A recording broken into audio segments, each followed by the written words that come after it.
방송에서 제공하는 투자 정보는 투자 판단에 대한 조언입니다. 방송에서 제공하는 주식의 가치, 가격 상승 및 가격 하락에 대해서는 방송사에서 보장하지 않습니다.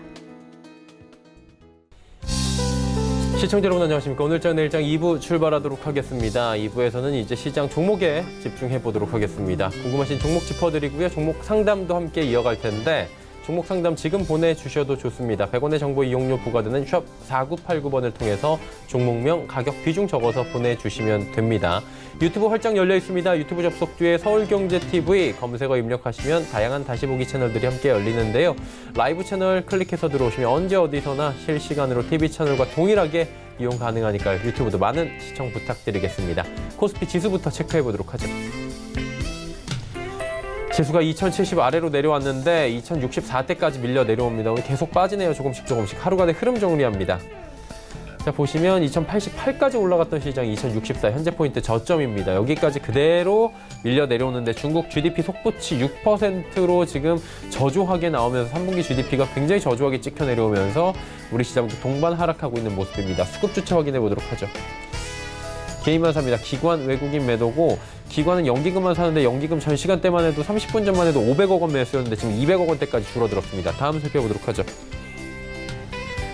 646대까지 밀려 내려옵니다. 코스닥 역시 0.5% 내외 하락인데 하루간의 흐름 정리해보면 651부터 646까지 내려온 겁니다. 코스닥은 부진합니다. 수급 주체 보시면 개인만 삽니다. 개인이 664억 원, 기관 외국인 팔고 기관 전주체가 팝니다. 환율 살펴보도록 하죠. 1180원 턱걸이합니다. 1180원 50전에 거래되면서 일단 글로벌 시장에서 달러 약세가 어제 간밤에도 펼쳐졌고요. 오늘도 우리 시장에도 영향을 줍니다. 금일 본 방송에서 제공해드리는 정보는 투자 판단에 대한 조언일 뿐입니다. 해당 주식의 가치와 수익률 보장해드리지 않는다는 점 참고해 주시길 바랍니다. 2시 35분 지나고 있습니다. 이 시각 특징주 살펴봅니다. 정보경 캐스터입니다. 네, 오늘 상승 출발한 코스피 지수는 하락세로 돌아섰습니다. 중국의 GDP가 27년 만에 가장 낮게 나온 영향으로 보이는데요. 오늘 우리 시장에서 이슈가 되고 있는 종목들은 어떤 게 있는지 지금부터 만나보시죠. 이 시각 종목 핫5입니다. CJ 대한통운, 두산솔루스, 고려시멘트, 윌비스, 마지막으로 IM텍입니다. 오늘은 가장 먼저 고려시멘트부터 만나보시죠. 문재인 대통령이 경기 부양 대책으로 건설 투자 확대를 강조했다는 소식에 고려시멘트가 오늘 강세입니다. 현재 전날 대비 12.37% 상승했습니다. 3,270원에 거래 중입니다. 하루간의 흐름도 확인해 보시죠. 오전 11시경에 최고가 3,610원을 터치하는 모습입니다. 문 대통령은 어제 있었던 경제장관 회의에서 민간 활력을 높이는 데 건설 투자의 역할이 크다고 언급했습니다. 서민의 주거 문제 해결을 위해 주거 공급을 최대한 앞당기고 교통난 해소를 위한 광역교통망을 조기 착공해야 한다고 말했는데요. 또한 생활 SOC 투자도 더욱 속도를 내야 한다고 덧붙였습니다. 이와 같은 소식에 고려시멘트를 비롯해서 보광산업, GS건설 등 건설주와 시멘트 레미콘 관련주들 모두 오늘 동반 상승세를 기록 중입니다. 두 번째 특징주 만나보시죠. 조국 전 법무부 장관의 후임으로 전해철 더불어민주당 의원이 유력하다는 보도에 윌비스의 주가가 들썩이고 있습니다. 현재 전날 대비 25% 올랐습니다. 1,425원에 거래 중입니다. 하루간의 등락폭도 확인해 보시죠. 오늘 꾸준히 상승폭을 키워가는 모습입니다. 현재 최고가 부근에서 움직이고 있습니다. 전 의원은 이 같은 보도에 대해서 아직 확정된 게 없다고 답변했는데요. 하지만 진보 성향의 변호사 출신의 참여정부 민정라인에 함께 근무하는 등 문 대통령과 전 의원은 검찰개혁에 대한 소신과 철학이 비슷합니다.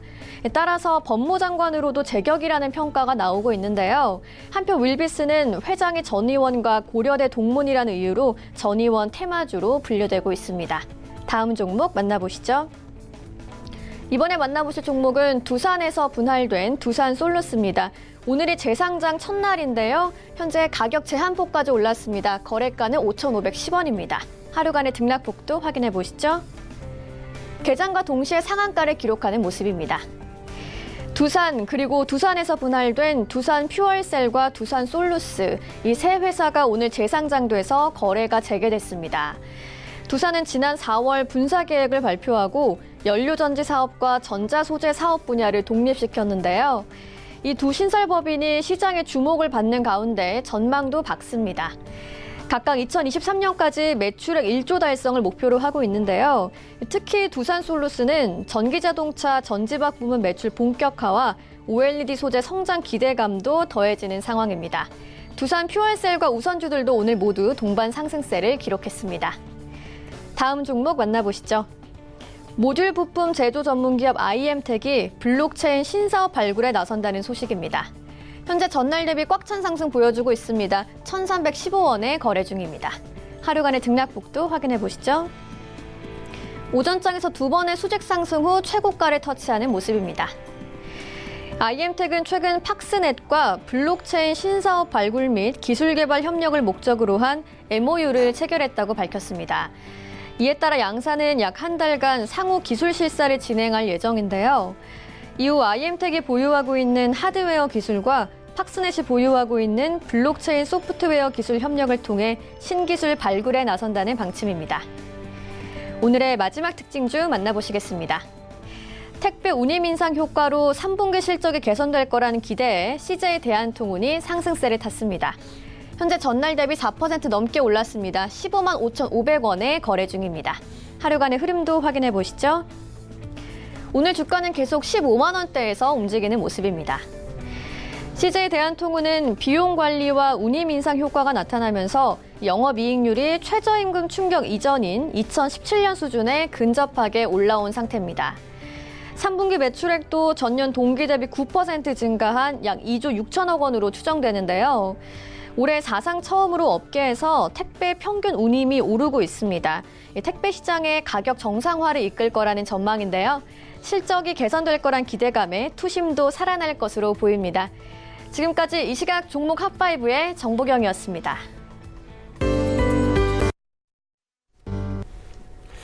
자, 마감 전략 함께 이어가 보도록 하겠습니다. 오늘은 유한타증권 설능력지점의 박진희 부장과 연결되어 있습니다. 안녕하세요, 부장님. 네, 안녕하세요. 시장이 상승하다가 결국에는 지금 중국 쪽 이슈로 지금 내려가고 있는 것 같습니다. 정리 한번 다시 해주시고요. 마감 전략 함께 들어볼까요? 네, 말씀하신 대로 중국 쪽 경제 성장률이 6% 컨센보다 약간 미달하면서 나타났습니다. 그래서 최저치라는 얘기들도 있었습니다만은 오히려 9월 소매 판매라든지 산업 생산 이런 부분들은 컨센서스를 훌쩍 뛰어넘는 그런 수치를 보여줬습니다. 실질적으로 여러 가지 부분에 대한 우려감도 좀 있었는데요. 특히 산업 생산 같은 경우는 잘 나왔지만 이제 미리 국경절 기간 감산을 대비해서 미리 좀 나왔던 수치라서 의미 없다 이런 얘기들도 좀 나오고 전체적으로 시장이 지금 좀 약간 차익 실현 매물에 좀 시달리고 있는 모습 보실 수가 있겠습니다.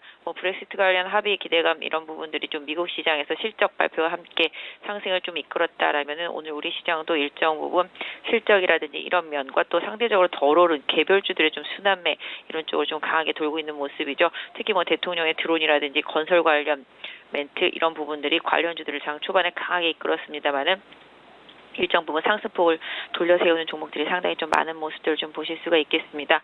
낙폭과대 2차 전지 섹터주들도 장 초반 강하게 올랐었습니다만은 지금 상승폭을 많이 내려놓는 그런 모습을 볼 수 있겠죠. 그럼에도 불구하고 IT 섹터주들은 수단매가 좀 강하게 들고 있습니다. 그동안 좀 많이 올랐던 반도체 관련주들 같은 경우는 차익 실현 매물에 좀 시달리고 있습니다만은 오히려 기판 관련주들 인터플렉스라든지 이스페타시스 그다음에 코레 서킷트는 지금 급등하는 모습 보실 수가 있겠습니다. 그래서 종목들도 지금 돌아가면서 IT 섹터에서 나타나고 있고요. 그동안 좀 부진했었던 소비 섹터 일부 좀 순환매가 돌고 있는 모습 일정 부분 좀 나타나는 모습들이 좀 보여지고 있고요. 부품 관련주들도 카메라 섹터주들 조금 소폭이나마 좀 반등하면서 순환매 보여주고 있습니다. 하지만 대체로 좀 탄력이 떨어지면서 차익 실현 매물에 좀 시달리는 시장 모습이 나타나고 있습니다.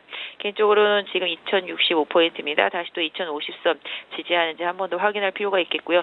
2080대 안착하는 모습이 좀 나타나야지만 시장의 흐름도 이어가질 수 있지 않나 싶습니다. 그래서 전체적으로는 약간 좀 탄력이 떨어지는 부분에서 에너지를 다시 한번 끌어올리는 기간까지 조금 시간이 필요할 수도 있겠는데요. 일정 부분 순환 조정과 순환 반등이 좀 엇갈리는 흐름 속에서 개별주들의 흐름이 좀 나타나고 그동안 좀 쉬었던 종목들이 좀 시장에서 다시 부각되는 흐름들 좀 더 체크해 보셔야 될 것 같습니다. 오히려 단기적으로는 조금 눌림목 기다리시는 투자도 필요한 것 같습니다. 그렇다면 남은 시간 동안에 저희가 지켜볼 만한 종목 보이십니까? 네, 뭐 솔직히 계속 이 시간 통해서 IT 위주로 좀 많이 소개시켜드렸었고요. 그다음에 IT들이 오히려 조정을 받으면 계속 관심권에 있다라고 다시 한번 좀 말씀을 드릴 수 있을 것 같습니다. 그래서 시장 주도주들이 조정을 받으면 그 주도주들을 좀 노려야 되겠는데요. 단기적으로 조금 낙폭이 좀 과한 종목들 중에서 좀 종목을 좀 찾아보도록 하겠습니다. 사실 최근에 좀 마트나 백화점들이 조금씩 올라오고 있죠. 이마트도 그렇고요. 오늘 뭐 운송 쪽에서 대한통운도 실적 기반으로 상당히 좀 강세를 보이고 있는데요. 오늘 롯데 하이마트 골라봤습니다. 롯데 하이마트 실적 뭐 상당히 안 좋을 것으로 좀 예상이 되고 있습니다. 그럼에도 불구하고 일단 돈을 풀기 시작했다라는 점에서 경기 회복, 뭐 내수 침체를 부양하기 위한 소비 진작 이런 부분들 감안해 본다라면 연말로 갈수록 4분기에는 어느 정도 좀 매출 회복이 될 수 있지 않나 싶습니다. 또한 뭐 그룹 리스크, 신동빈 리스크에서 어느 정도 롯데 그룹주들이 조금 회복하는 분위기도 좀 나타나고 있습니다. 그래서 롯데 하이마트도 경기 민감주를 보신다라면은 일정 부분 낙폭과 대한 부분에서 좀 벗어나는 흐름도 좀 나타나지 않을까 싶고요. 아까 말씀드렸던 대로 중국과 미국의 무역 협상이 잘 진행이 된다라면은 소비 심리도 좀 살아나지 않을까 싶습니다. 그래서 가격적인 메리트를 보고 개별 형식으로 좀 접근한다라는 생각으로 좀 보실 수 있을 것 같고요. 최근에 외국인들 계속 좀 매수해주고 있는 모습 보실 수가 있겠습니다. 기관도 사고팔고 하고 있습니다만은 일단 주가가 워낙 저점입니다. 이마트가 세 토막이 났다라면은 롯데마트도 두 토막 반 이상은 좀 나 있는 것 같습니다. 일단 가격적인 메리트를 기반으로 좀 보실 수가 있겠고요. 3분기 실적 발표할 때쯤이 저점이지 않을까 싶은데요. 지금도 일단 저점권에 가깝다라고 보실 수가 있겠습니다. 적어도 31,000원, 31,000원 이하권에서 하면 좀 더 좋은 가격이 될 수 있을 것 같고요. 손절선은 아주 타이트하고 짧게 3만 원 정도로 드릴 수 있을 것 같습니다. 대신에 이제 중기, 장기로 보유하시는 분들이라면은 목표가를 좀 높게 잡아도 될 것 같은데요. 뭐 개인적으로는 최소 37,000원 이상, 네, 최대 보면 한 4만 원까지도 좀 볼 수 있지 않을까 싶습니다. 그래서 롯데 하이마트도 소외되었던 종목 가격 메리트를 보면서 단기보다는 중기적으로 투자하시는 분들 관심 있게 보셨으면 좋겠습니다. 네, 롯데 하이마트 이야기까지 들어봤습니다. 오늘 말씀 여기까지 듣겠습니다. 네, 감사합니다. 유한타증권 설릉역 지점의 박진희 부장과 함께했습니다.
네, 안녕하세요. IR맨 박철순입니다. 자, 오늘도 여러분들께 굉장히 안정적인 실적과 그리고 성장 가능성이 높은 기업을 소개해드릴 텐데요. 자, 오늘 여러분들께 소개해드릴 기업은 바이오 전문 생산 기업이라고 보시면 될 것 같습니다. 바이넥스라는 회사인데요. 지금부터 자세하게 설명드려보도록 하겠습니다.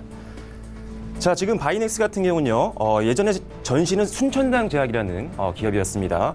1957년도에 창립이 돼서요, 2000년도에 지금의 사명인 바이넥스로 이름이 바뀌었습니다. 그리고 2001년도 8월 달에 상장을 한 기업이죠. 자, 케미칼 의약품 생산 및 판매도 하고 있고요. 그리고 바이오 의약품 연구 개발과 그리고 의약품 생산 대행 업체를 운영을 하고 있는 상태입니다. 자, 넘어가면은 지금 CDMO라는 단어가 있는데요. 자, CDMO는 위탁 생산 및 위탁 개발 사업을 하고 있는 사업이다라고 보시면 될 것 같습니다. 자, CDMO는요, CMO와는 좀 더 한 단계 업그레이드된 생산력이라고 보시면 되는데요. 자, CMO 같은 경우는요, 생산에 특화가 돼 있다면 CDMO는 개발까지도 사업을 영위한다라고 보시면 될 것 같습니다.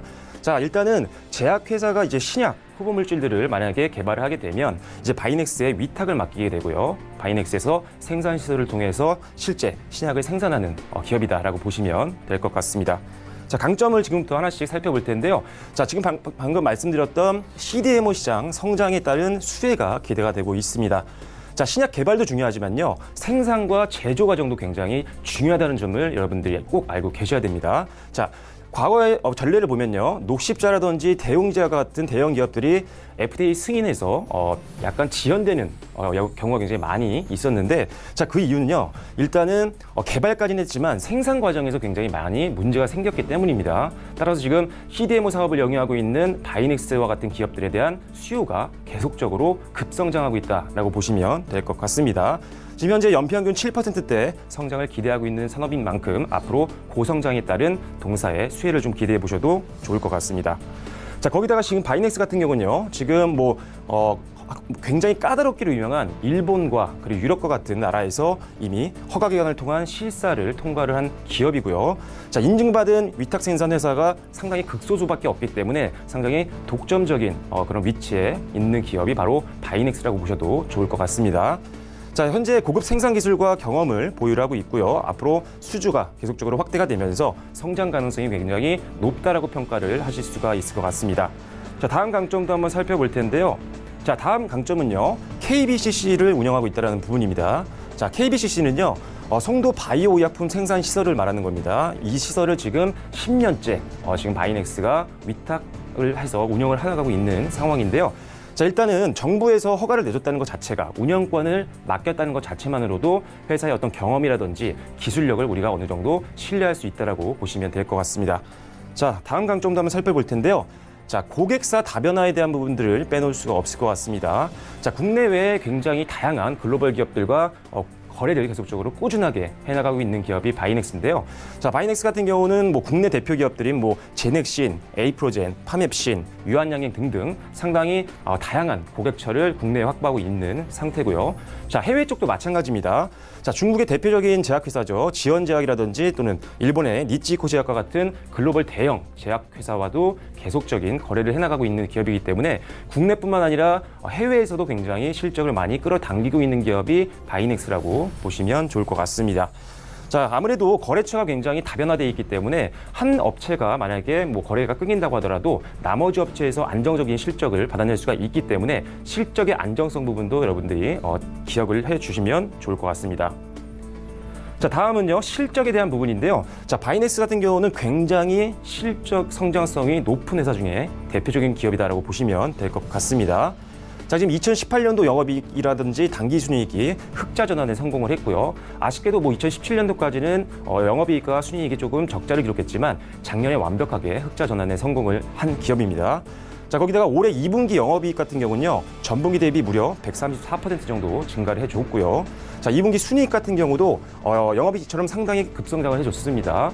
전년 동기 대비해서 143%나 증가하는 모습을 보였던 게 바로 바이넥스다라고 보시면 될 것 같고요. 자, 2분기 영업이익률을 보더라도요, 전분기 대비해서 6.1% 정도 상승하면서 상당히 실적이 질적으로도 많이 성장하고 있는 기업이다라고 보시면 될 것 같습니다. 자, 방금 또 말씀드렸던 이제 일본과의 거래를 하고 있다라고 말씀을 드렸었는데요. 자, 지금 하반기부터 굉장히 실적 성장이 기대가 되고 있습니다. 지금 일본의 니치코 제약과 수출 물량이 계속적으로 증대가 되고 있다라고 지금 판단이 되고 있고요. 자, 거기다가 앞서서 바이오 약품 위탁 생산 수요가 계속적으로 늘어나고 있다라고 말씀을 드렸습니다. 따라서 이에 따른 가동률이 계속적으로 향상이 되고 있는 상태입니다. 공장의 가동률을 높인다는 것은요, 그만큼 많은 제품을 생산해서 많은 수익을 올리고 있다는 부분이죠. 자, 지금 바이넥스 계속적으로 가동률이 계속적으로 향상되고 있는 모습이 확인이 되고 있는 상태이기 때문에 자, 이대로만 간다라고 한다면 2019년도 하반기 역대 최고의 실적을 기록할 수 있을 것으로 지금 보고 있는 상태입니다. 전년 동기보다는 훨씬 더 많은 실적 성장을 기대해 볼 수 있을 것으로 전망되기 때문에 사실 바이넥스 실적만 보더라도 상당히 매력적인 기업이라고 보시면 좋을 것 같습니다. 자, 거기다가 이제 저평가 매력도 볼 수가 있을 것 같은데요. 자, 지금 바이넥스 같은 경우 실적이 매년 성장하고 있고요. 올해도 분기별로 상당히 높은 고성장을 보여주고 있는 기업입니다. 자, 그런데 주가는 상당히 저평가되어 있는 구간이기 때문에 아무래도 이제 저가 매수세가 유입이 되게 된다면 사실상 굉장히 위쪽으로 많이 올라갈 수 있는 가능성이 높은 기업이라고 보시면 될 것 같습니다. 자, 지금 실적 시즌을 지나고 있죠. 그리고 제가 계속적으로 여러분들이 가지고 있는 종목이 실적이 좀 좋지 않은 기업들은 지금은 철저하게 배제를 하셔야 된다라고 누누이 말씀을 드렸습니다. 자, 그런 관점에서 보면 지금 바이넥스의 실적 성장을 봤을 때 상당히 매력적인 기업일 수밖에 없다라고 말씀을 드릴 수가 있을 것 같고요. 자, 차트를 보시면서 한 번 더 설명을 좀 드려보도록 하겠습니다. 자, 지금 바이넥스의 차트를 보시면 아시겠지만 실적은 계속적으로 성장을 해나가고 있지만 2018년도 그리고 2019년도 보면 2018년도가 실적이 훨씬 더 낮았음에도 불구하고 상당히 높은 영역의 주가가 형성이 되어 있었습니다. 자, 그런데 지금 하반기로 갈수록 실적이 늘어나고 있고요. 그리고 하반기로 갈수록 역대 최고 실적까지도 바라보고 있는 기업인데도 불구하고 최근 주가는 작년 대비해서 상당히 낮은 수준에 있다는 점이죠. 그래서 앞서 저평가 매력이 있다라고 말씀을 드린 겁니다. 자, 최근에 이제 8월 초부터 해서 상당히 단기적으로 좋은 흐름 보여줬죠. 우상향 흐름이 계속적으로 이어지고 있는 모습 확인이 되고 있는데요. 자, 그럼에도 불구하고 실적 대비해서는 상당히 지금 주가는 여전히 매력적인 구간이다라고 말씀을 드릴 수가 있을 것 같습니다. 자, 거기다가 최근에 또 수급도 좀 살펴보도록 할 텐데요. 자, 최근 수급을 한번 보면요. 자, 일단은 외국인들 수급이 최근에 이제 들어오기 시작을 했습니다. 자, 외국인들이 한번 포지션을 잡으면 기관보다는 조금 더 장기적으로 매수세가 몰릴 수 있는 확률이 좀 높고요. 자, 기관들도 뭐 매도세가 그렇게 나오고 있긴 하지만 큰 폭은 아닙니다. 지금 개인들도 어느 정도 사주고 있는 모습 보여주고 있습니다. 일단은 주가가 최근에 올라와서 조금 조정을 받는 느낌이 있긴 하지만 중장기적으로 봤을 때는 사실 지금도 굉장히 저렴한 구간에 있는 기업이 바로 바이넥스다라고 보시면 될 것 같습니다. 자, 실적 한번 직접적으로 한번 살펴보도록 할게요. 자, 지금 바이넥스의 실적을 보시면 아시겠지만요. 자, 2016년도와 2017년도에는 적자를 실제로 기록을 했습니다. 영업이익과 단기 순이익이요. 자, 하지만 앞서 말씀드린 것처럼 2018년도에 완벽하게 흑자 전환에 성공을 해줬습니다. 자, 영업이익은 한 69억 원 정도 달성을 해줬고요. 그리고 단기 순이익은 62억 원을 달성을 해줬죠. 자, 그런데 지금 분기별로도 사실 지난 분기에 조금 부진했습니다. 1분기 때 영업이익과 당기순이익이 각각 16억 원 그리고 12억 원을 기록을 했었는데요. 자, 2분기 때 완벽하게 급성장을 좀 보여줬습니다. 2분기 실적은 앞서 말씀드렸지만 1분기 대비해서 상당히 높은 수준으로 100% 이상 실적이 성장을 해줬고요. 자, 그리고 하반기로 갈수록 더 실적 성장폭이 더 높을 것으로 기대를 하고 있기 때문에 일단은 계속적으로 분기별로 실적이 급성장을 하고 있는데도 불구하고 지금 주가는 상당히 저렴하다는 점 다시 한번 참고를 해주시면 좋을 것 같습니다. 자, 그래서 일단 다시 한번 차트를 보면서 정리를 좀 해드릴 텐데요. 자, 일단 핵심 포인트를 다시 한번 말씀드리도록 하겠습니다. 자, 지금 바이넥스의 핵심 포인트를 보면요. 자, 앞서 말씀드렸던 CDMO 시장 성장이 굉장히 기대가 되고 있는 상황입니다. 실적 성장 상당히 기대해 볼 수 있을 것 같고요. 자, 그리고 앞서 여러 가지 기업들을 말씀드렸었는데요. 고객사가 상당히 다양합니다. 국내뿐만 아니라 국외에도 많다고 말씀을 드렸었죠. 대형 기업들과 계속적인 거래 관계를 유지하고 있는 상태이기 때문에 안정적인 매출이 나온다는 것 자체도 굉장히 강점이라고 보시면 될 것 같습니다. 자, 그래서 실적이 계속적으로 성장을 해나가고 있기 때문에 2019년도 이제 최대 실적을 여러분들이 기대를 해보셔도 좋을 것 같습니다. 자, 거기다가 이제 주가도 굉장히 저평가되어 있다고 말씀을 드렸지만 최근에 이제 외국인들 수급도 점차적으로 들어오고 있는 상태이기 때문에 수급적으로도 상당히 상승 흐름을 만드는 데 도움을 많이 받을 수 있는 기업이 바이넥스라고 보시면 될 것 같습니다. 압도적인 기술력도 갖고 있고요. 다양한 고객처도 갖고 있고요. 거기다가 실적까지 계속 급성장을 해나가고 있는 기업이기 때문에 지금과 같은 실적 시즌은 그리고 중장기 베팅하기에는 이보다 더 좋은 기업은 없을 것이다 라고 말씀 좀 드릴 수가 있을 것 같습니다. 자, 바이넥스를 오늘은 소개를 해드렸고요. 오늘 다음 공시도 한번 살펴보도록 하겠습니다. 자, 오늘 특징적인 공시가 있었습니다. 자, 쌍용차가 실적 발표를 했습니다. 자, 그런데 3분기 때 실적이 굉장히 적자를 많이 보여줬습니다. 엄청난 적자를 기록했는데요. 자, 일단은 경쟁사와 경쟁이 굉장히 치열해진 상황이고요. 주력 자동차의 매출도 상당히 많이 줄었습니다. 거기다가 전방 수요가 굉장히 둔화가 됐었고요. 거기다가 판매 비용까지 늘어나면서 억지로 지금 실적을 뽑아낼 수 있는 상황이 아닙니다. 자, 그러다 보니까 자, 영업이익이 지금 마이너스 1,052억 원을 기록을 했습니다. 자, IMF 이후에 처음으로 다시 1,000억 원 이상 적자가 난 상태입니다. 자, 그렇기 때문에 지금 사실 주가도 보시면 아시겠지만요. 쌍용차는 지금 굉장히 바닥을 지금 보이지 못하고 있는 상황입니다. 거기다가 지금 역대 최고 수준의 적자를 또 기록을 했기 때문에 사실상 지금 접근하기에는 상당히 위험한 기업 중에 하나가 바로 쌍용차라고 보시면 될 것 같습니다.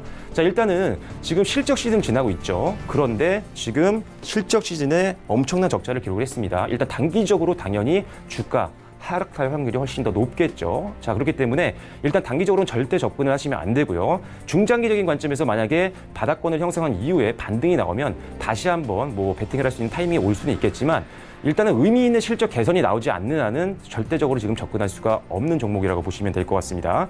자, 차트를 한번 다시 보면서 다시 한번 설명을 좀 드려볼 텐데요. 자, 지금 쌍용차의 차트를 한번 보도록 하겠습니다. 자, 쌍용차 차트를 좀 보시면 아시겠지만요.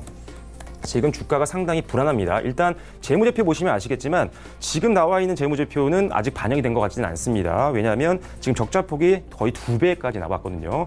자, 일단은 지금 2017년도에도 적자였고요. 2018년도도 적자였고요. 2012년도 지금 3분기가 마이너스 1,000억 원이 넘었다고 있습니다.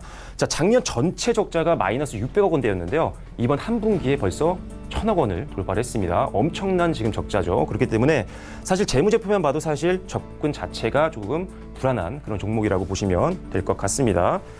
자, 그러면은 주가 차트도 한번 볼 텐데요. 자, 지금 쌍용차의 주가 차트를 보면요. 상당히 불안한 요소들이 많이 있습니다. 자, 지금 바닥이 안 보이죠. 자, 지금 2014년도 고점 이후에 계속적으로 하락세가 이어지고 있는 기업 중에 하나가 바로 쌍용차고요. 자, 단기적으로 보면 오늘 엄청난 좀 악재성 실적 발표를 했기 때문에 오늘도 시장 대비 엄청나게 지금 급락을 해나가고 있습니다. 현재 마이너스 한 5% 가까이 하락을 해나가고 있는데요.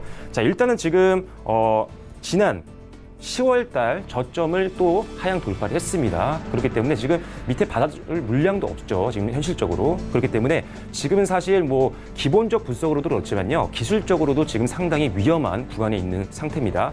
만약에 쌍용차를 가지고 계신 분들이라면 반드시 지금은 비중을 축소하시거나 사실상 매도를 하시는 게 적극적 현명한 판단이라고 보시면 될 것 같고요. 자, 만약 다시 한번 재매수하실 의향이 있는 분들은 앞서 말씀드린 것처럼 실적에 의미 있는 개선을 꼭 확인을 하시고 접근 타이밍을 잡으셔야 된다는 점 참고로 해주시면 좋을 것 같습니다. 자, 실적 시즌에 가장 안 좋은 악재가 나온 종목 쌍용차 반드시 리스크 관리가 필요한 종목이라는 점 말씀드리면서 오늘 방송은 여기서 마무리 짓도록 하겠습니다.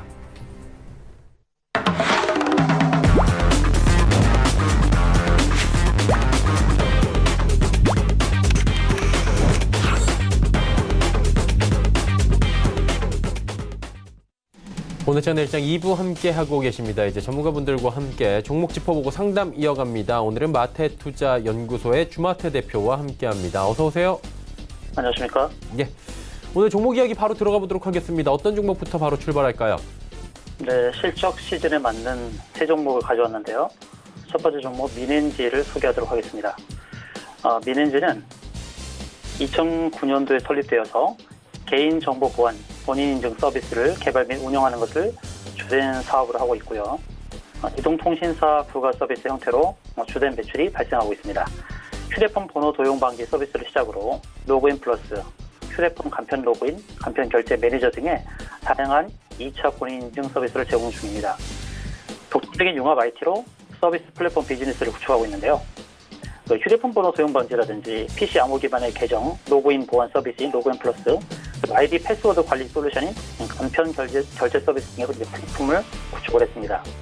특히 이 휴대폰 번호 도용 방지는 누구나 사용하는 이제 휴대폰, 전 국민 필수가 되어버렸지만 이 휴대폰 번호가 도용되는 부분이 많다 보니까 동사가 국내 유일하게 통신 3사 모두 이용 가능한 본인 확인, 보호 서비스를 제공하고 있습니다.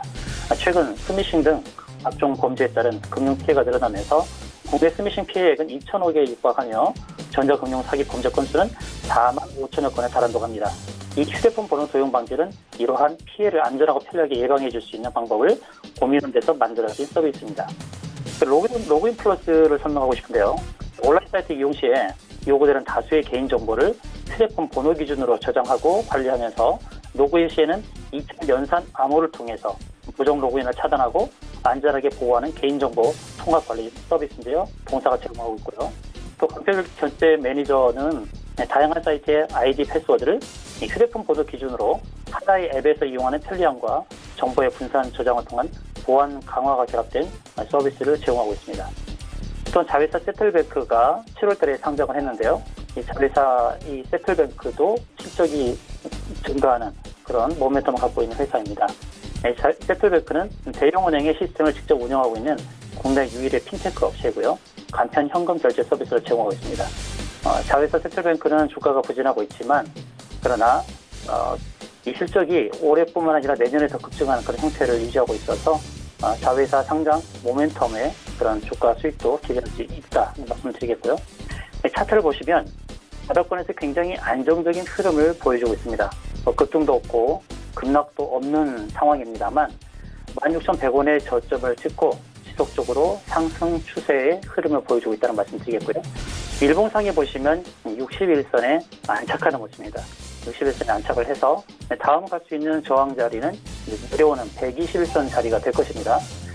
목표가는 120선이 2만원 근처이지만 주봉에서 보시게 되면 주봉에서의 저항이 20주선이 내려오고 있습니다. 20주선이 내려오고 있는데 그 자리가 19,000원 전후입니다. 그래서 목표가는 주봉 20주선을 저항으로 보고 19,200원으로 설정을 하고요.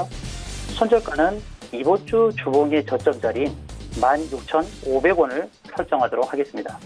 그리고 실적을 보시게 되면 작년도에는 영업이익이 260억 정도 나왔는데 올해 예상되는 영업이익이 320억, 그리고 내년도는 380억, 그리고 2021년도는 470억이 예상되고 있는데요. 지금 시가총액이 2,200억에 불과합니다. 그래서 지금 실적 시즌에 굉장히 부합되는 종목이라고 말씀드릴 수 있겠습니다. 두 번째 종목은요, 위지윅 스튜디오입니다. 위지윅 스튜디오는 컴퓨터 그래픽 그리고 비주얼 이펙트라는 VFX 기술 기반의 서비스 제공 사업을 영위하고 있는데요. 영화, 드라마 등에 대한 영상 기술 제작 서비스뿐만 아니라 뉴미디어 콘텐츠에 대한 영상 기획 서비스를 포괄적으로 제공하고 있습니다.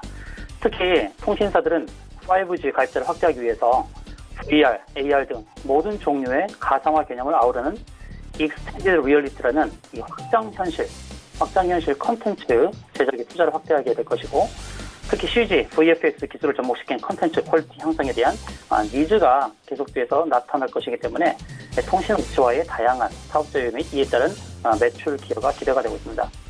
특히 월트 디즈니로부터 국내 최초로 지난해 5월 VFX 전체 공정 오디트를 통과해서 기술력을 인정받고 있는데요. 이는 글로벌 OTT, 오버 더 탑이라고 하는 인터넷 TV 서비스 시장의 성장과 맞물려서 이 비주얼 FX, 시각적인 특수효과 제작에 구조적인 수요가 확대될 기회로 작용하게 될 것입니다. 주로 특수효과를 담당했었고요. 영화 신비한 동물 사전 2, 그리고 앤트맨과 와스프 등에도 참여한 바가 있습니다. 최근에는 SK텔레콤 의뢰로 AR, VR 등 실감 미디어 제작으로 사업을 확장하고 있고요. 또 SK텔레콤은 동사의 콘텐츠 독점 공급을 통해서 서비스 경쟁력을 확보할 계획인 것으로 알려지고 있습니다. 인터넷망을 통한 영상 콘텐츠 제공, 이 OTT 플랫폼으로 변화 수혜를 입을 것으로 전망이 되고 있는데요. 이 오버 더 탑이라고 하는 OTT 서비스 시장이 확대되면서 드라마 편성이 늘고 SF와 판타지 등을 소재로 한 드라마들이 이제 등장하고 있습니다. 이렇게 시청자들의 눈높이가 높아지는 만큼 영상 구현을 위한 이 CG와 특수효과 VFX 작업의 구조적 증가가 예상된다고 할 수 있겠습니다. 차트 흐름을 보시게 되면 지난번에도 추천드렸던 종목이긴 한데요. 눌림목을 형성한 이래로 전고점인 이제 17,850원 부근까지 다가온 상황이고요. 현재가는 17,250원이고 오늘 고가가 17,700원입니다. 그래서 전에 윗골에 달렸던 17,850원을 터치하게 되면 위로 상승 공간이 열리게 됩니다. 그래서 목표가는 일목균형표의 일봉 구름층 자리인 18,600원을 설정하고요. 이 18,600원은 또 강력한 저항 역할을 할 수 있으니까 단기적으로 끌어가는 게 좋은 자리입니다. 그리고 손절가는 이번 주 주봉의 저점 자리인 16,300원을 설정하고 대응하도록 하겠습니다. 세 번째 종목 말씀드리겠는데요. 세 번째 종목은 STI가 되겠습니다. STI는 반도체 및 디스플레이용 CCSS 사업 등을 영위하는 회사인데요. 이 CCSS는 이제 중앙양품 공급 시스템을 할 수 있는 거고요. 그리고 웹 시스템, 생정 식각 시스템, 그리고 이 웹스테이션 부문 중에서 TFT LCD용 식각 시스템, 이런 디핑 방식의 특허권 보유 장비를 갖고 있고요. 또 2005년부터 개발에 착수한 잉크젯 프린터 기술을 응용한 산업용 잉크젯 프린터, 또 3D 프린터 등 개발을 완료했습니다. 반도체를 만들 때는 각종 화학약품이 사용되는데 이 약품들은 일정한 장소, 필요한 시기에 적정한 양이 공급되어야 합니다. 이 시스템을 프로그램을 만들어 작동하는 것이 바로 CCSS이죠. 삼성전자, SK하이닉스가 주요 고객사이고요. 화학약품 공급장치 부문에서 약 40% 점유율을 확보하고 있습니다. 장기적으로는 미래 기술인 AI, 자율주행, 사물 인터넷 등으로 인해서 반도체 수요는 증가할 수밖에 없기 때문에 동사의 실적 역시 늘어날 것으로 전망을 합니다. 또 삼성전자와 또 723억 원 규모의 반도체 제조 정비 단일 판매 및 공급 계약을 지난 8월에 체결을 했는데요. 이 규모는 작년 매출액 대비 무려 25% 규모에 해당되는 것입니다. 이 부분이 주가에 반영되면서 계약 체결 전으로 주가가 거의 30% 상승을 했었는데요. 작년에 12월 또 390억 원 규모의 이제 신축 공장 공사를 시작했는데 그 용인 공장에서 CCSS 증설 외에도 3D 프린터의 생산 설비가 들어설 예정인데 공장이 완공되는 올해 4분기부터는 3D 프린터의 매출도 기대해 볼 수 있겠습니다. 지난 9월에 추천드리고 목표가 18,200원 설정했었는데요. 19,550원까지 상승해서 목표가를 달성했는데 월봉에서 보면은 아직도 여력이 좀 남아있거든요. 일봉상에서는 신고가를 형성하면서 올라가고 있는 상황이고 월봉에서는 기준선 저항이 25,500원에 자리하고 있습니다. 그래서 25,500원까지의 그런 추가 상승 여력이 있기 때문에 목표가를 25,500원까지 상향해서 다시금 제안을 드리고요. 손절가는 16,700원을 제시하도록 하겠는데 STI도 실적을 보게 되면 작년에는 220억 정도의 영업이익을 기록했는데 올해는 288억으로 증가를 하고요. 매출액은 3,000억 정도가 될 것입니다. 근데 시가총액이 2,800억에 불과한 회사이고요. 그리고 일본의 기술 수출의 수출 규제와 관련해서도 수혜를 입을 수 있는 종목이라는 것을 기억하시면 좋겠고, 지금 일본 상에서 보게 되면은 상승이 컸기 때문에 지금 들어가는 것이 불안할 수도 있으나 그러나 이러한 실적의 증대를 감안했을 때 월봉상의 기준선까지의 무난한 상승을 예상을 하고 전망을 하고 18,000원대 전후에서는 매수에 가담하셔도 좋겠다는 말씀 드리겠습니다. 네, 세 종목 들어봤습니다. 이제 단기 접근 종목들 리뷰를 좀 먼저 해보도록 하겠습니다. DSK 말씀해 주셨어요. 이 종목 어땠습니까? 네, 생소한 종목인 이제 DSK를 추천을 드렸고요. 지난 12,000원대 추천을 드렸었는데 지금 추천가 대비로 3에서 4% 하락을 한 상황입니다. 11,600원을 기록하고 있고요. 제가 지난주에 이 종목을 특징해서 더 추천을 드렸던 이유는 이 동사업의 자회사와 관련된 이슈가 부각될 수 있기 때문에 추천을 드렸던 거고요. 자회사 프로톡스라는 회사가 있고요. DSK가 68%의 지분을 보유하고 있습니다. 자회사 프로톡스가 자본금 696억 회사고 부채가 전혀 없는 회사고요. 향남에 큰 공장을 지었고 지금 메디톡스를 비롯한 여러 보톡스 회사의 여러 문제가 야기되는 것들이 함량 미달이라든지 유효기간에서 미달이라든지 또 식약처의 요구 조건을 만족하지 못하는 부분, 또 수출 품목에서 문제가 되는 부분 여러 가지가 제기되고 있으나 자회사 프로톡스는 전임상 9개월간의 전임상 단계를 실시를 했고 지난번 주주간담회를 통해서 괄목할 만한 그런 성과를 거뒀다는 것을 발표를 했습니다. 지금은 이제 전임상 한 것에 대한 보고서를 작성하는 시기인데 저는 그 주주간담회를 통해서 뭔가 좀 뉴스가 될 것을 기대하고 추천을 드렸고 그러나 지금은 알려지지 않은 상태고 보고서가 작성되고 있다고 합니다. 오히려 지금이 매수에 더 적절하다고 말씀드릴 수 있는데요. 보고서가 작성되는 시간이 대략 2주 정도 걸릴 거로 예상하기 때문에 그 보고서가 나왔을 때 프로톡스가 전임상 한 것에 대한 의미심장한 결과가 나온다 그러면 대주주가 되는 DSK 주가도 상승을 하게 될 것입니다. 다음 주 또는 다다음 주에 제가 이 시각 특징주로 소개할 수도 있지 않을까. 한번 자회사 프로토스에 대한 내용이 부각되면서 큰 상승이 나온다 그러면 또 이 시각 특징주로도 소개할 수 있는 종목이 아닌가 싶어서 지금 11,600원으로 하락을 했으나 지금은 또 매수에도 적절하다는 말씀을 다시금 드리도록 하겠습니다. 네. 자, DSK 말씀해 주셨고요. 그렇다면 오늘은 세 종목 중에 어떤 종목이 좀 단기적으로 괜찮아 보이십니까?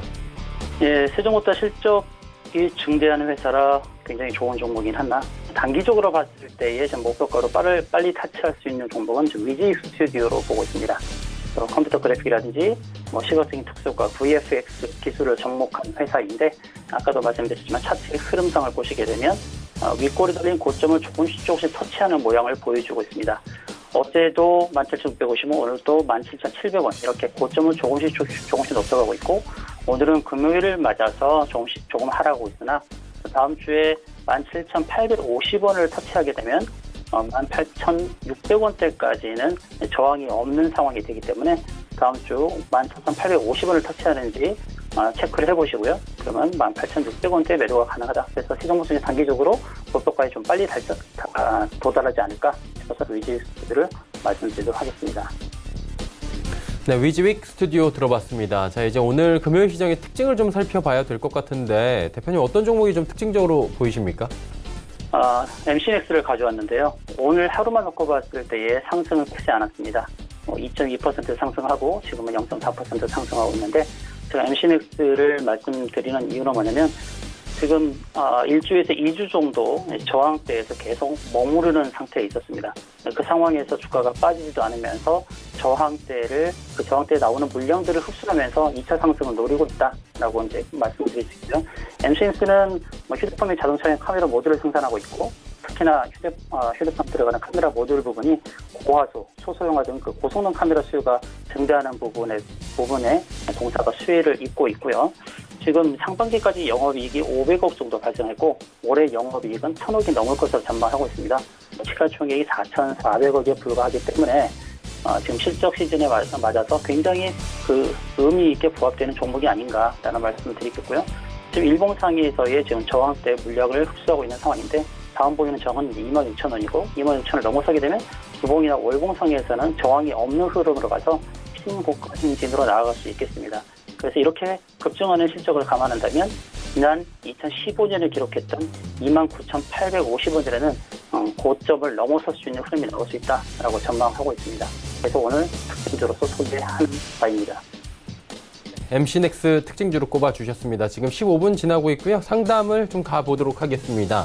첫 번째 종목은 7032번님의 메디톡스입니다. 36만 원의 비중 10%인데 메디톡스가 지금 악재 만나서 주가가 많이 하락해 있는 상황입니다. 이 종목 어떻게 할까요? 네, 메디톡스 진단을 하도록 하겠습니다. 네, 메디톡스의 경우는 최근에 나온 그 뉴스가 지금 나오는 것이 아니라 기존에 이미 나왔던 부분들, 예상했던 부분들이 또 가시화되는 측면이 있습니다. 물론 이제 수출 품목에 대해서 이제 문제가 발생하는 보톡스 관련된 문제가 있을 수 있으나 그러나 지금 하락한 상황에서 그냥 손절하라는 말씀을 못 드리겠습니다. 지금 저점을 잡고 있는 상태에서 다시 저점을 다지고 상승으로 전환할 수 있다는 말씀 드리고요. 그러나 이게 단기적으로 주가 하락이 시작됐던 36만 원까지 바로 올라간다는 그런 측면은 아닙니다. 이렇게 급격하게 하락할 때는 어느 정도의 행보하면서 저점 다지기에 들어가야 됩니다. 지금 오늘 저가의 형성되는 31만 3천 원짜리 그리고 전에 8월 초에 갔던 저가의 31만 1천 원짜리가 있고요. 물론 31만 1천 원을 깨게 되면 또 다시 저가를 갱신하는 형태로 갈 수 있으니 그 부분은 유념해야겠으나 그러나 지금은 횡보에 돌입할 수 있는 가능성이 높다는 말씀을 드릴게요. 그리고 이런 보톡스 관련된 메디토스라든지 휴젤, 또 휴원스 글로벌 대웅제약 이런 회사들은 기타 바이오 회사들과 다르게 영업이익이 탄탄하게 나오는 회사입니다. 작년에 영업이익이 850억인데 올해 영업이익이 좀 줄긴 했다 하더라도 기본적으로 보톡스 회사들은 영업이익이 그리고 시장의 컨센서스를 부합하는 형태로 나올 수 있는 상황입니다. 그렇기 때문에 지금 상황에서 그냥 손절한다고 생각하지 마시고 횡보를 좀 견디셨다가 36만 원짜리 35만 원 선까지 상승했을 때 정리하시는 방향으로 안내를 드리겠고 손절은 31만 1천 원을 깨게 되면 또 반등이 나왔다가 또다시 무너질 수 있습니다. 31만 1천 원을 깨는지를 확인하고 반등 나왔을 때 31만 5천 원 뭐 이런 부분에서 손절을 하도록 하셨으면 좋겠고요. 목표가는 35만 원 잡아드리도록 하겠습니다. 메디톡스에 대한 가격 전략 잡아주셨고요. 두 번째 종목 바로 이어가 보도록 하겠습니다. 4079번님 후성입니다. 8,800원의 비중 20%인데 이 종목은 어떻게 할까요? 네, 후성을 진단하도록 하겠습니다. 후성 8,800원에 매수하셨다면 지금 현재가가 8,900원이니까 소폭 이익을 실현하고 계시는데요. 자, 후성이 상대적으로 솔브레인보다 못 가는 부분 때문에 후성을 보유하고 계시는 분들이 좀 안타까움을 갖고 있는데, 불화수소 관련주의죠. 일본 기술수출 규제와 관련된 거고, 그리고 국산 대체를 하고 있는 상황에서 이제 실적이 곧 반영이 돼야 될 텐데요. 후성은 지금 어떻게 보면 저점에서의 탄탄한 지지를 갖고 있고, 추세는 상승 추세입니다. 이거는 하락 추세는 아니고요. 일봉에서 120선의 지지 분명히 받고 있고, 또 상승해서 또 21선 지지를 갖고 있고요. 조금씩 저항 라인 위에서 안착하는 모습을 가지고 있습니다. 그래서 지금 단계에서 만약에 8,500원 선까지 빠져버리게 되면은 또 손절도 하셔야 되겠지만, 지금의 8,800원, 8,900원 사이에서 움직이는 이 움직임 뒤에는 9,800원에서 10,000원 사이까지는 상승이 나올 것이라고 보고 있습니다. 가장 큰 저항대는 지금 11,100원선이 있습니다. 11,100원선에. 그래서 9,800원 들어서면 9,800원부터 11,100원 사이에서 분할로 매도하는 전략으로 임하시면 되겠습니다. 후성에 대한 이야기 말씀해 주셨답니다. 추세가 아직까지 살아있다라고 말씀해 주셨고요. 세 번째 종목 이어갑니다. 2643번님의 웨이브 일렉트로 22,700원의 비중은 적당합니다. 10%. 이 종목은 어떻게 보십니까? 예, 웨이브 일렉트로 진단을 하겠습니다. 동사는 이제 5G 관련주이고, 또 이동통신 기지국이라든지 또 중계기용 전력 증폭기를 만드는 회사인데요. 5G 관련주 중에서 실적 부분에서 좀 미흡한 부분이 있습니다. 작년에도 영업이익이 지금 마이너스였고요. 그리고 그 전년도에는 흑자를 기록했으나 또다시 올해 또 적자를 지속할 상황입니다. 시가총액이 2,370억이기 때문에 이 상황이 적정평가라고 보기도 힘들다는 말씀을 드리겠습니다. 그래서 지금 실적이 부진한 상황을 주가에 그대로 반영이 되고 있고요. 지금 형태는 3중 바닥을 잡고 있는 상황이라서 지금 시점에서 대응을 잘 해야 될 것 같습니다. 지난번 저가가 2950원 정도가 형성이 됐었거든요. 그래서 2950원을 깨버리게 되면 전저점 2450원도 깰 수 있는 위험이 있습니다. 그래서 지금 현재 자리 잡고 있는 21,600원대, 이 부분이 지금 3중 바닥으로서의 역할을 하고 있는데, 반등이 나온다고 반등을 제대로 확인할 수 있으려면 22,800원을 넘어서야 됩니다. 22,800원을 넘어서는 것이 확인이 된다면 목표가를 지금 26,500원까지 잡을 수 있습니다. 26,500원까지요. 왜 그러냐면 그 자리가 이제 민목균형표의 구름층 상단의 저항 자리에 부딪히는 자리입니다. 그래서 좀 전에 말씀드렸듯이 2950원을 깨버리게 되면 반드시 손절하셔야 되고요. 22,800원을 넘어서는 순간에는 목표가를 26,500원으로 잡으셔도 된다는 말씀을 드리겠습니다. 네, 알겠습니다. 다음 살펴보도록 하겠습니다. 4805번님의 종목인데 한국항공우주 올라와 있고요. 35,000원에 비중은 15%. 어때요, 이쪽은? 네, 한국항공우주 진단을 하도록 하겠는데요. 네. 동사의 경우는 우주항공 관련주의 대장주로서의 그 주가 상승을 견인을 해왔고 42,100원까지 상승을 하고 이제 주가가 하락을 했는데, 오늘 아쉽게도 일봉에서 61선을 깨는 모습이 나왔습니다. 61선 안착을 했으면 또 추가적으로 안정적인 상승을 노릴 수 있었겠는데 오늘 61선을 깨버렸죠. 그러면서 지금 지지 라인이 어디냐면 지금 일목균형의 구름층에 지금 갇혀 있죠. 그 하단 자리가 바로 37,700원짜리, 37,700원짜리입니다. 오늘 저가가 37,800원인데요. 그래서 지금 다음 주 월요일쯤에 이 오늘의 저가를 깨지 않고 37,800원을 깨지 않고 돌려 세운다면 상관이 없습니다. 그런데 37,800원을 깨버리게 되면 그 아래에 하락으로의 공간이 좀 열릴 수가 있습니다. 그러면 36,000원대까지도 하락을 할 수가 있거든요. 그래서 37,500원을 손절가로 잡으시고요. 37,500원이요. 37,500원까지 하락을 하지 않고 상승으로 전환된다. 그러면 일봉상에서의 지금 기준선 자리가 39,800원이고요. 그 다음에 주봉상에서 보게 되면 주봉상에서 120주선이 좀 내려오고 있습니다. 현재 보이는 것은 이제 41,000원 정도가 되고 있는데요. 그래서 상승으로 전환되는 것을 확인할 수 있는 것은 지금 일봉상에서 60선과 20선을 돌파하는 순간, 38,900원을 돌파하는 순간에 39,800원까지 노려볼 수 있고요. 그러나 다음 주에 37,500원을 하회하는 흐름이 나오면 손절을 하셔야 됩니다. 왜냐하면 36,000원대까지 하락이 나와버리니까요. 이렇게 손절 라인과 그다음에 매도 라인을 이렇게 잡아드리도록 하겠습니다. 한국항공우주 말씀해 주셨습니다. 다음 종목도 바로 이어가 보도록 할 텐데요. 7281번님의 DTNC 8,000원의 비중 30%라고 보내주시면서 장기 보유해도 되냐고 여쭤보셨습니다. 이 종목 장기 보유해도 됩니까? 자, DTNC 좀 진단을 해보도록 하겠는데, DTNC는 특이한 종목이죠. 전자파 시험 인증 사업을 영위하고 있고, 또 최근에는 이제 우주항공과 관련된 사업 영역도 확장을 하고 있습니다. 대장주나 조금 전 말씀드린 항공우주와 같은 종목이고, 또 우주항공 관련해서는 아스트란 사업 기업도 있고, 또 DTNC라는 기업도 있고, 지금 보면은 바닥권에서의 움직임이 있거든요. 거래량은 크게 늘지 않고 있죠. 오늘도 24,000주밖에 거래량이 늘어나지 않았는데, 그러나 지금 최근에 2주간의 흐름을 보게 되면 큰 상승과 하락도 없이 굉장히 안정적인 흐름을 구축하고 있습니다.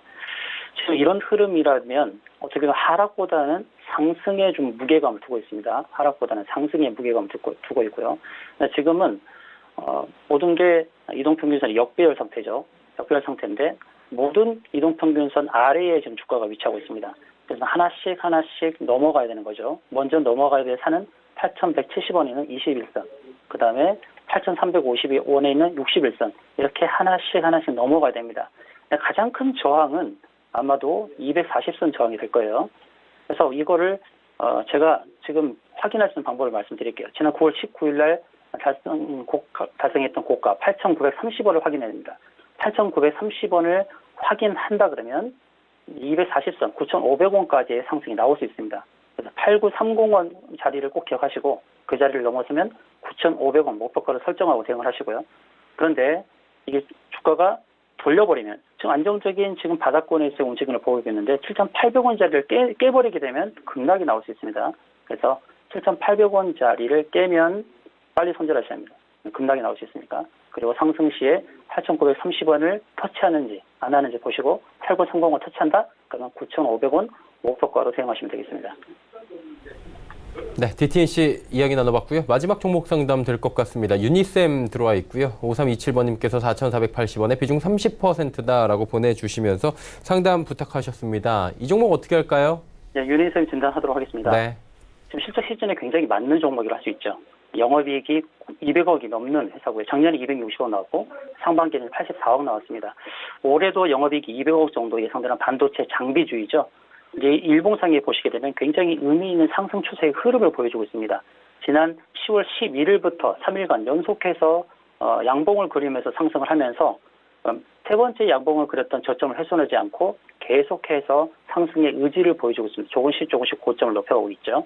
제가 말씀드리는 목표가를 잘 기억하시고 대응하시면 되겠는데 그 자리가 현재 보이는 것은 5,340원인데 5,300원 선에 돌입하면 매도를 하시는 게 좋을 것 같습니다. 5,300원에. 그렇다고 이 종목을 버리라는 뜻이 아닙니다. 5,300원 선에서 매도하게 되면 저항 라인에 부딪혀서 조금 더 하락을 할 수 있겠습니다. 조금 더 하락하게 되면 5,100원 선에서 재매수를 해서 주봉의 저항대인 120주선, 120주선이 6,000원 부근이 될 것입니다. 그래서 1차 저항 라인이 5,300원의 매도, 그리고 5,000원 초반에서 재매수, 그 다음에 6,000원에서 매도하는 그런 전략이 좋겠고요. 사실 과연 이 세 번째 고점을 형성했던 저가 4,540원을 깰까? 쉽게 깰 것 같지 않습니다. 만약에 4540을 깨면 손절로 대응하는 게 좋겠지만 쉽게 깰 것 같지 않은 상승 추세에 있는 흐름입니다. 그래서 목표가 1차 5,300원, 2차 6,000원 이렇게 잡아드리도록 하겠습니다. 네, 유니셈 이야기까지 나눠봤고요. 이쯤에서 보내드리도록 하겠습니다. 오늘 말씀 잘 들었습니다. 네, 고맙습니다. 네. 마태투자연구소의 주마태 대표와 함께했고요. 오늘 시장 마감 같이 해보도록 하죠. 코스피부터 만나봅니다. 2061.40입니다. 2060선대까지 다시 밀려 내려오네요. 0.8% 현재 하락 이어지고 있는데 장 초반 대비해서는 20포인트가 넘게 내려오고 있는데요. 하루간의 흐름 보도록 하겠습니다. 보시는 것처럼 2090부근까지 갔던 시장이 그대로 밀려 내려오면서 2058대까지 장중에 밀렸습니다. 60은 회복을 하는데 코스피가 이번 주에도 박스권을 뚫지 못합니다. 수급 살펴보도록 하죠. 개인만 삽니다. 2,218억 원 개인이 좀 강하게 매수를 해주고 있는 가운데 기관 외국인이 지금 팔고 있습니다. 기관의 매도가 947억 원 그리고 외국인이 1,422억 원 매도인데 외국인은 선물 시장에서 그래도 또 사주고 있는 상황입니다. 다음 살펴보도록 하죠. 1위부터 5위 거의 다 내립니다. 특히 SK하이닉스가 낙폭이 4%가 넘게 진행이 되면서 하락 주도하고 있고요. 현대차 보합까지 다시 올라오네요. 다음 살펴보도록 하죠. 여기도 오르는 종목이 없습니다. 현대모비스만 보합이고요. 한마디로 운송장비가 그나마 워낙 많이 내려서 버텨주는 가운데 나머지 종목들은 모두 하락하고 있는 상황입니다. 이번엔 코스닥입니다. 코스닥은 낙폭을 좀 줄이네요. 647대까지 낙폭을 줄이고 있습니다. 하루간의 흐름 정리합니다. 651부터 645까지 밀린 뒤에 647까지 2포인트 정도 저점 대비해서 회복을 하는 모습입니다. 수급 살펴보면 수급이 조금 변동이 생겼습니다. 외국인이 4억 원 매수합니다. 팔던 외국인이 매수로 전환을 했고요. 기관은 585억 원 여전히 매도고 전주체가 파는데 연기금이 현재 1억 원 매도 잡혀 있습니다. 아까 거래소에서 짚어드리지 못한 부분은 연기금이 거래소에서 사던 물량들 전부 다 팔고 있습니다. 양시장 모두 연기금이 오늘 판다라고 보시면 될 것 같고 양시장 모두 개인은 산다라고 보시면 됩니다. 개인이 667억 원 순매수해줍니다. 다음 살펴보도록 하죠. 셀트리온 헬스케어가 낙폭이 커졌네요. 3%대까지 커졌고 HLB가 다시 상승 전환 1.18% 올라가면서 13만 원 부근까지 왔습니다. CJENM, KMW 빠지는데 KMW 오늘 7만 원대에서 다시 미끄러져 내려오고요. 펄어비스가 오히려 올라갑니다. 다음 살펴보도록 하죠.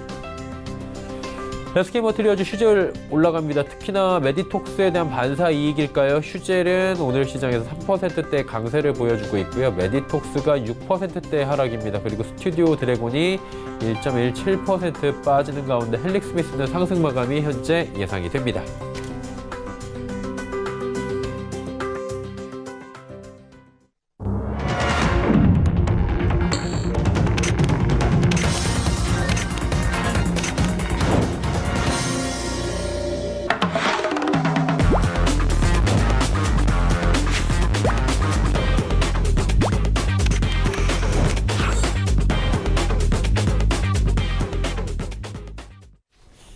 네, 금요일시장이 모두 마감이 됐습니다. 한 주에 지금 끝이 났는데 일단 지수 자체는 어제 오늘 좀 지지부진한 모습이었습니다. 정확한 시장에 대한 진단해 주실 분 모셔보도록 하겠습니다. 내일의 종목 330 이지환 멘토와 함께합니다. 어서 오세요. 안녕하세요.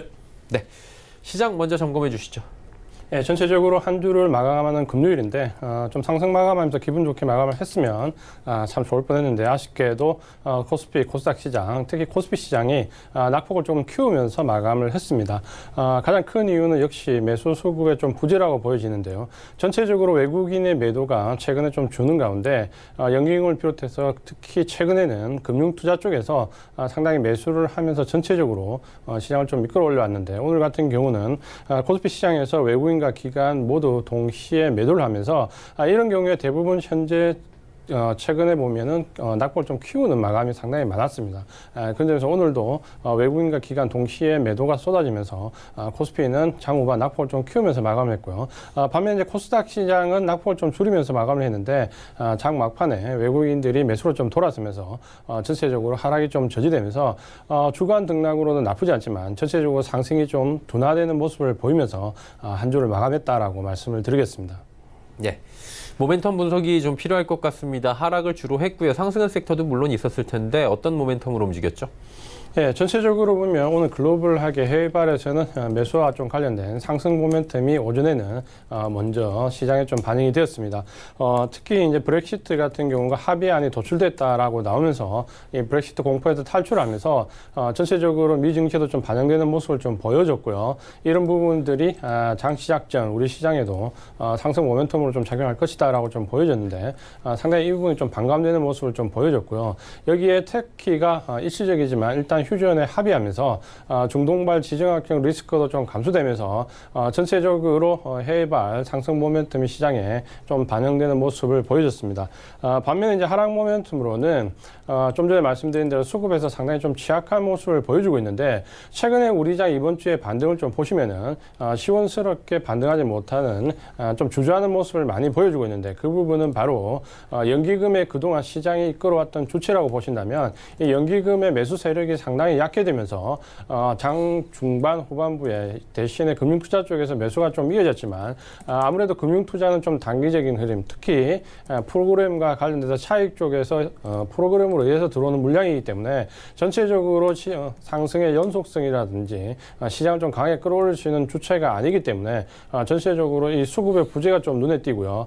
이런 경우에 외국인들의 매도가 조금만 강하게 나와도 전체적으로 시장이 좀 내려앉는 모습을 보여주면서 시장은 상승하는 가운데서도 상승 피로감이 상당히 쌓여가고 있다라고 좀 말씀을 드리겠고요. 여기에 오늘 그 제약 바이오 종목에 대해서 정부에서 투자 주의보를 발령을 했습니다. 최근에 신약 모멘텀과 관련해서 이 신약 모멘텀의 임상과 관련된 부분에서 특히 성공이냐 실패를 놓고 계속해서 결과가 엎치락 뒤치락 하는 경우가 많았기 때문에 이 부분과 관련돼서 주가의 급등락이 반복되면서 정부에서도 아마 투자 주의보가 발령됐는데 이 부분도 투자에 주체의 좀 투심을 약화시키는 전체적으로 하락 모멘텀으로 시장에 작용하면서 한 주를 마감하는 금요일날 조금 흘러내리는 모습을 보였다라고 말씀을 드리겠습니다. 네, 알겠습니다. 모멘텀 분석해 주셨고요. 그렇다면 섹터별로도 조금 분석이 필요할 것 같은 시점입니다. 섹터 움직임은 어떻습니까?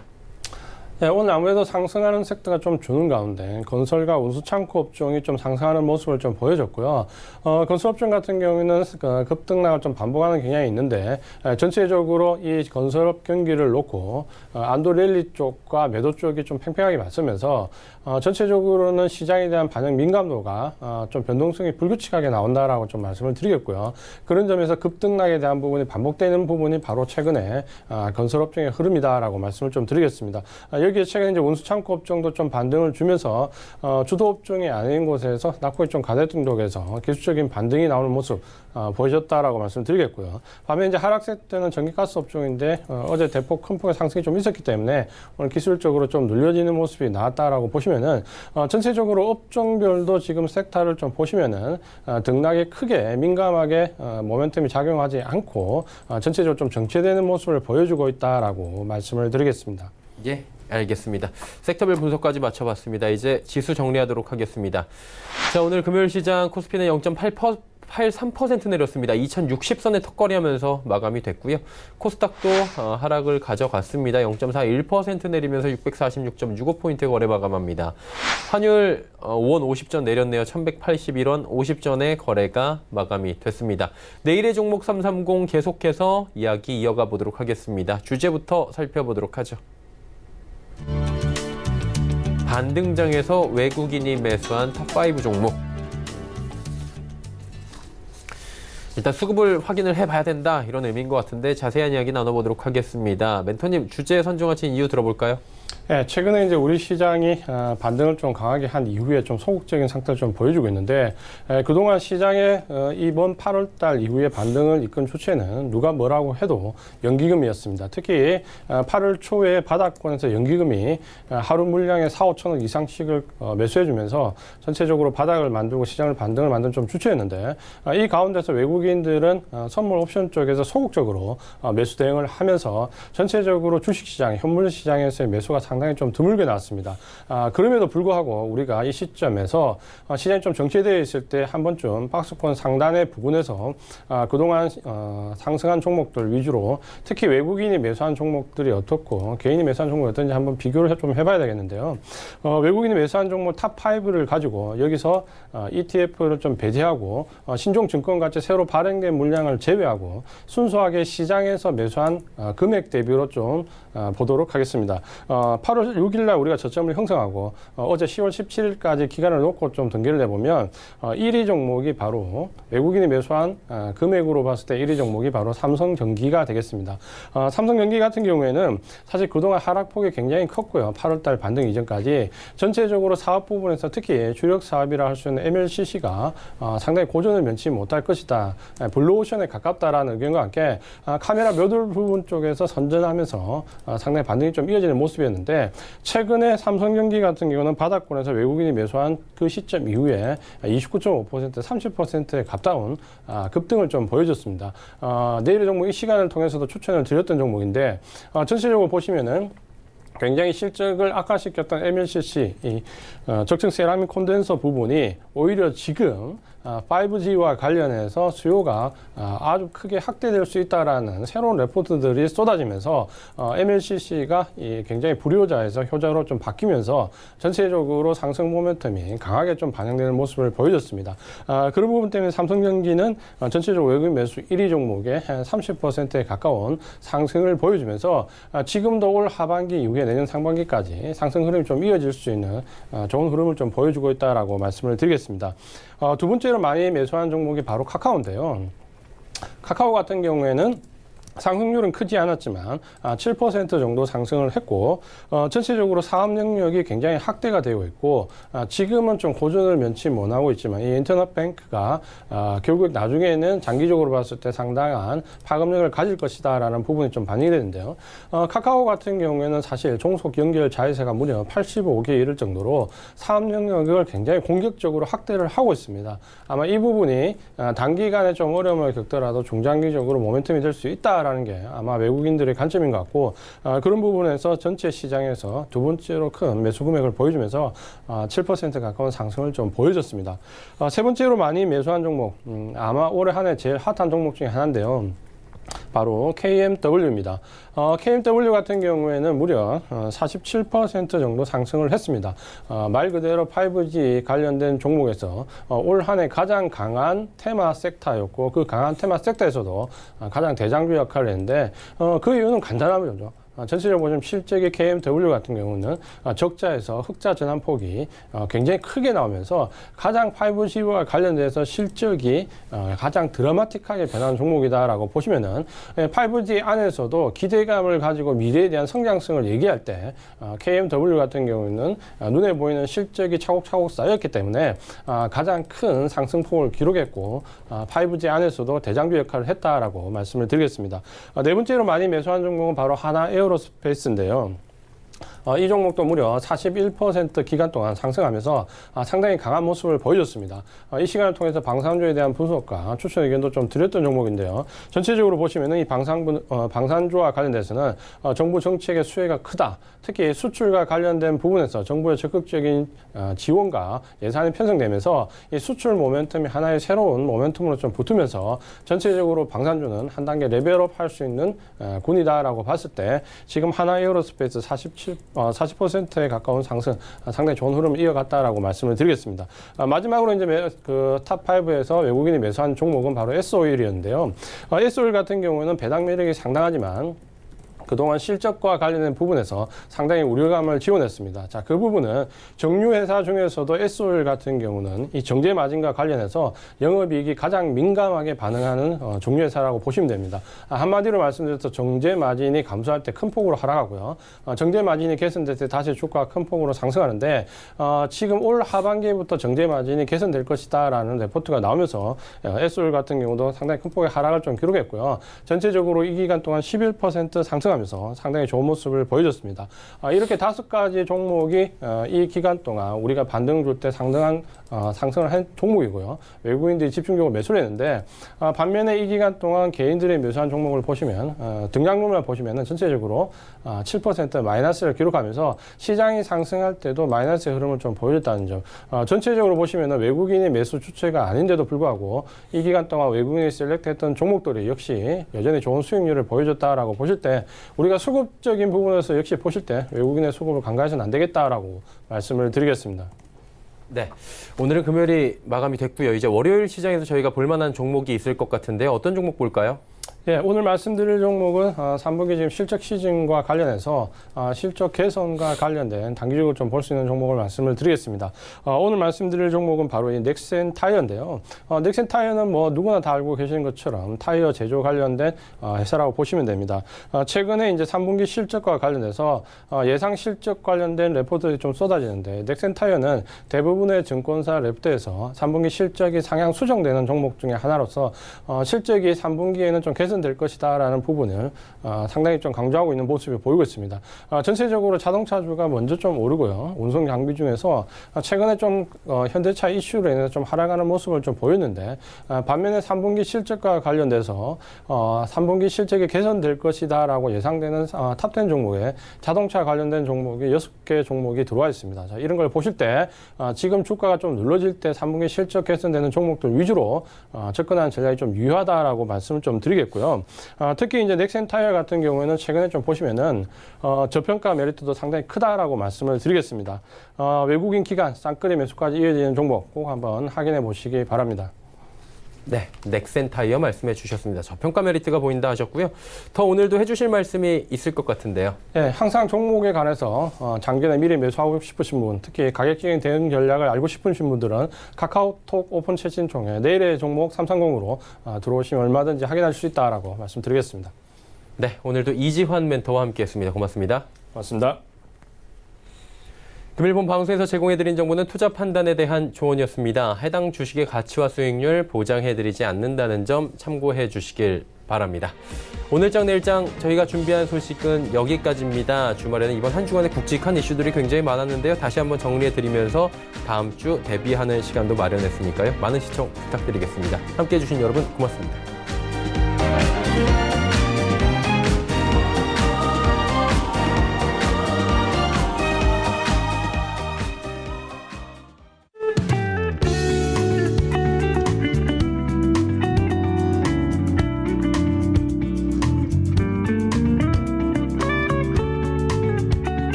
방송에서 제공하는 투자 정보는 투자 판단에 대한 조언입니다. 방송에서 제공하는 주식의 가치, 가격 상승 및 가격 하락에 대해서는 방송사에서 보장하지 않습니다.